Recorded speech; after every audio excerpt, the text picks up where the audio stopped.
The world had become so violent, so corrupt, that God resolved to wash it all away. But one man found favor in his eyes, one family, one ark, and a flood that would cover the earth. This is the complete story of Noah. In the days before the flood, the earth was filled with people, and the earth was filled with violence. Every thought of the human heart had turned to evil all the time. The world God had made beautiful had become corrupt to its very core. And the Lord saw how great the wickedness had become, and it grieved him to his heart that he had made them. So God said, "I will wipe from the face of the earth the human race I have created, for I regret that I have made them." But there was one man who walked with God. His name was Noah. In a generation of corruption, Noah was righteous and blameless, and he found favor in the eyes of the Lord. And God said to Noah, "The end of all flesh has come before me. Make yourself an ark of cypress wood. Make it 300 cubits long, 50 wide, and 30 high. For I am going to bring floodwaters on the earth to destroy all life under the heavens." So Noah began to build. For years he labored, raising an enormous ship on dry land, far from any sea. His neighbors mocked him. They laughed at the old man and his impossible boat. But Noah did everything just as God commanded him.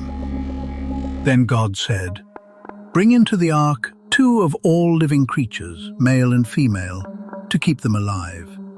And so they came, the animals of the field, the birds of the air, the creatures that move along the ground, 2 by 2, they came to Noah and entered the ark.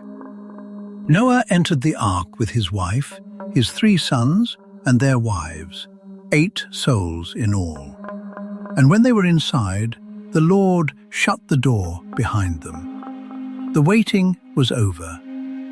Then the floodgates of the heavens were opened, and the springs of the great deep burst forth. Rain fell upon the earth, not for hours, but for 40 days and 40 nights without end. The waters rose and rose. They covered the fields, then the hills, then the highest mountains. Every living thing that moved on the earth perished, birds, animals, and people alike. Everything on dry land that had the breath of life in it died. Only Noah was left, and those with him in the ark. The ark floated on the surface of a drowned world, an endless grey ocean with no shore in sight, beneath a sky that would not stop weeping. For 150 days, the waters flooded the earth.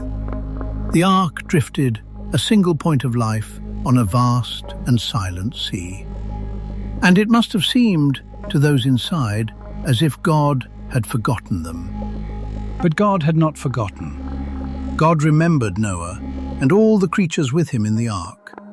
And he sent a wind over the earth, and the waters began to recede. The springs of the deep and the floodgates of heaven were closed. At last, the ark came to rest on the mountains of Ararat. Noah opened a window and sent out a raven, which flew back and forth. Then he sent out a dove, but the dove found no place to set her feet and returned to him. He waited 7 days and sent the dove out again, and in the evening it returned, and there in its beak was a freshly plucked olive leaf. Then Noah knew that the waters had receded from the earth. Life was returning. When at last the ground was dry, God said to Noah, "Come out of the ark, you and your family, and bring every living creature with you." And they stepped out onto a world washed clean, under an open sky. Then Noah built an altar to the Lord and offered a sacrifice upon it. And the Lord smelled the pleasing aroma and said in his heart, "Never again will I curse the ground because of humankind, and never again will I destroy all living creatures as I have done." And God blessed Noah and his sons and made a covenant with them and with every living creature. Never again will the waters become a flood to destroy all life. Never again will a flood destroy the earth. And as a sign of that promise, God set his bow in the clouds. Whenever the rainbow appears, he said, I will remember the everlasting covenant between God and all life on the earth. The storm was over. Mercy had the final word. Noah's story is one of judgment, but even more, of grace.